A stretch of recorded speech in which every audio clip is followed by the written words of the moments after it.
গাজীপুরে পরিবেশ ধ্বংস করে গড়ে উঠেছে অসংখ্য অবৈধ ইট ভাটা। নেই পরিবেশের কোনো ছাড়পত্র। জেলার শ্রীপুর ও কাপাসিয়াতে রয়েছে ৪৫ থেকে ৫০টি ইট ভাটা। তার মধ্যে ৩০ থেকে ৩৫টি ইট ভাটায় নেই কোনো পরিবেশের ছাড়পত্র। জেলা প্রশাসকের অনুমতি ছাড়াই শুধুমাত্র ইউনিয়ন পরিষদ থেকে ট্রেড লাইসেন্স নিয়েই এ সমস্ত ইট ভাটা চলছে বছরের পর বছর। তবে সরকার পতনের পর মালিক সমিতির কমিটি পরিবর্তন হওয়ায় বেশ কিছু ইট ভাটার মালিক ঝামেলায় পড়েছেন। এদিকে ভাটা মালিকদের হুমকি ধমকির কারণে মুখ খুলতে পারছেন না এলাকাবাসী। শ্রীপুর ও কাপাসিয়া হাই স্কুল, মাদ্রাসা, প্রাথমিক বিদ্যালয় এমনকি আবাসিক এলাকার ঘনবসতির মধ্যে রয়েছে এসব ইট ভাটা। ফসলি জমির মাটি কেটে ইট বানাচ্ছেন এসব ভাটার মালিকরা।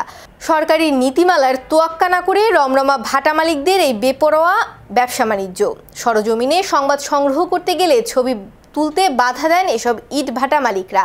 স্থানীয়দের অভিযোগ, ঘনবসতির মধ্যে ইট ভাটা গড়ে ওঠায় স্বাস্থ্য ক্ষতি হচ্ছে, পরিবেশের স্বাস্থ্যহানি হচ্ছে এলাকাবাসীর।